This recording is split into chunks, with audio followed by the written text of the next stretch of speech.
Baik, kembali lagi di channel AR Harahap. Nah, buat teman-teman sekalian yang belum melakukan subscribe, tekan tombol subscribe-nya agar tidak ketinggalan informasi-informasi seputar pendidikan dan juga P3K. Assalamualaikum warahmatullahi wabarakatuh. Halo teman-teman guru sekalian, para pejuang NIP, CPNS maupun P3K tahun 2021. Nah, teman-teman sekalian, pada video kali ini saya akan memberikan informasi mengenai masa sanggah. Apa sih yang dimaksud dengan masa sanggah? Setelah kita melewati berbagai tahapan dalam seleksi P3K, yang pertama kemarin pembuatan akun, serta mudah menekan tombol resume untuk mendaftar di tahapan P3K. Maka di saat ini tahapan berikutnya yaitu menunggu pengumuman seleksi administrasi. Jadi hasilnya seperti apa nantinya akan diumumkan oleh pihak BKN, yaitu pada jadwal tanggal 2 sampai 3 Agustus tahun 2021.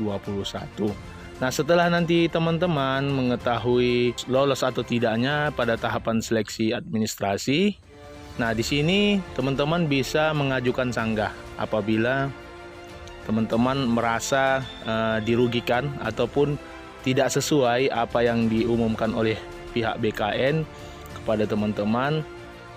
Jadi pada tahapan itu bisa melakukan sanggah. Nah, di sini kita akan menjelaskan apa sih yang dimaksud dengan masa sanggah. Nah, pada video ini masa sanggah itu bagaimana kalau berkas yang saya unggah sudah memenuhi atau sudah sesuai namun di TMS-kan oleh panitia seleksi. Artinya TMS itu tidak memenuhi syarat gitu. Kita sudah data-data kita sudah sesuai, kita uploadkan, tidak ada yang salah menurut kita, tetapi pihak BKN mengatakan kita tidak memenuhi syarat. Nah, kita bisa melakukan sanggah pada tahapan itu. Nah, itu yang dimaksud dengan sanggah. Adapun di slide yang kedua kita lihat apa sih masa sanggah? Masa sanggah adalah waktu pengajuan sanggah yang diberikan kepada pelamar untuk melakukan sanggahan terhadap pengumuman hasil seleksi. Dalam masa sanggah, instansi memberikan tanggapan sanggah dan memverifikasi kembali kesesuaian persyaratan umum dan khusus yang ditetapkan instansi dengan dokumen persyaratan yang diajukan pelamar sampai dengan penetapan keputusan sanggah. Nah, bisa dipahami kan teman-teman? Jadi masa sanggah itu diberikan kepada pelamar untuk melakukan sanggahan ataupun pengumuman hasil seleksi.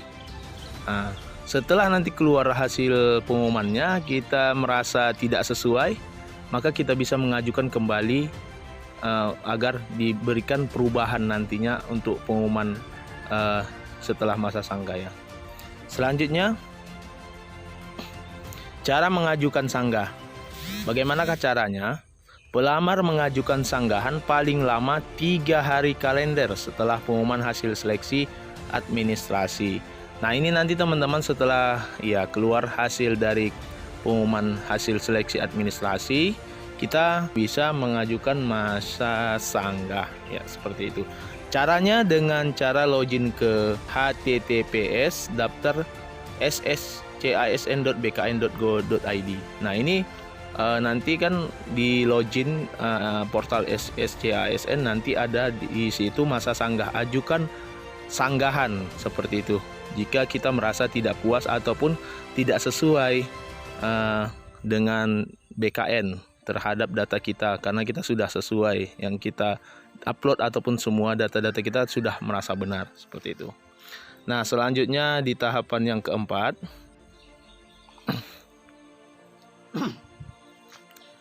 nah, di sini teman-teman pada tahapan yang keempat, tapi kalian harus tahu kalau, nah pertama, panitia seleksi instansi dapat menerima atau menolak alasan sanggahan yang diajukan oleh pelamar. Nah, teman-teman, setelah kita mengajukan masa sanggah, ya, jadi instansi itu dapat menerima atau menolak alasan sanggahan kita. Jadi tidak juga kita melakukan sanggah langsung diterima alasan kita, tidak. Bisa juga instansi itu melakukan penolakan terhadap sanggahan yang kita ajukan, seperti itu. Yang kedua, panitia seleksi instansi dapat menerima alasan sanggahan dalam hal kesalahan bukan berasal dari pelamar. Nah, ini dia yang paling penting. Pada poin ini, ya, pihak panitia dapat menerima sanggahan kita apabila kesalahan itu bukan berasal dari diri kita, bukan dari pelamar gitu, tapi berasal dari pihak BKN ataupun pihak verifikasi data. Ya, contohnya saya berikan contoh. Kita sudah sesuai mengupload ijazah pada tabel upload ijazah, KTP, transkrip, nilai, dan juga pas foto. Tidak ada merasa yang salah dalam tahapan tersebut, tapi dinyatakan oleh pihak panitia kita TMS tidak memenuhi syarat seperti itu. Jadi kita bisa mengajukan sanggah karena merasa keberatan, karena kita sudah merasa benar dan tidak ada yang salah. Kita sudah sesuai menguploadkan data-data semuanya kepada pihak BKN, tetapi dikatakan tidak memenuhi syarat, maka kita bisa mengajukan sanggah. Nah, kalau seperti itu kemungkinan besar itu akan diterima ataupun diumumkan kembali.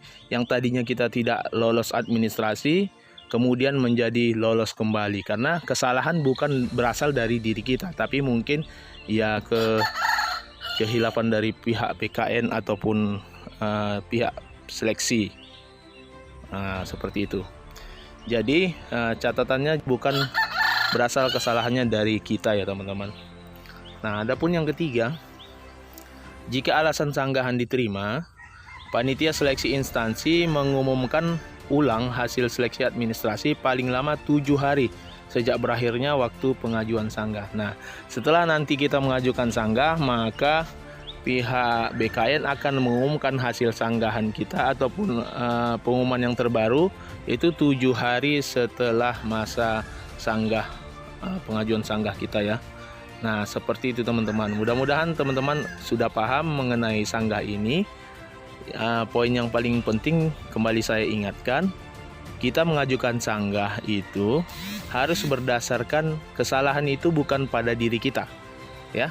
Baik penguploadan dokumen atau data-data yang lain kita sudah benar, tapi tidak di TMS-kan atau di TMS-kan oleh pihak BKN, tidak memenuhi syarat oleh pihak BKN, maka kita bisa mengajukan keberatan dengan melakukan sanggahan. Nah, seperti itu teman-teman.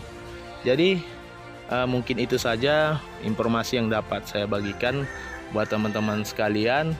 Kita tunggu saja jadwal untuk pengumuman seleksi administrasinya pada tanggal 2 ataupun 3 Agustus nanti. Mudah-mudahan kita berdoa tidak ada masalah, kita lolos pada tahap administrasi dan selanjutnya bisa mengikuti tahap ujian ataupun tahap seleksi P3K-nya. Mudah-mudahan kita berhasil ya teman-teman. Terima kasih, itu saya yang dapat saya sampaikan. Wassalamualaikum warahmatullahi wabarakatuh.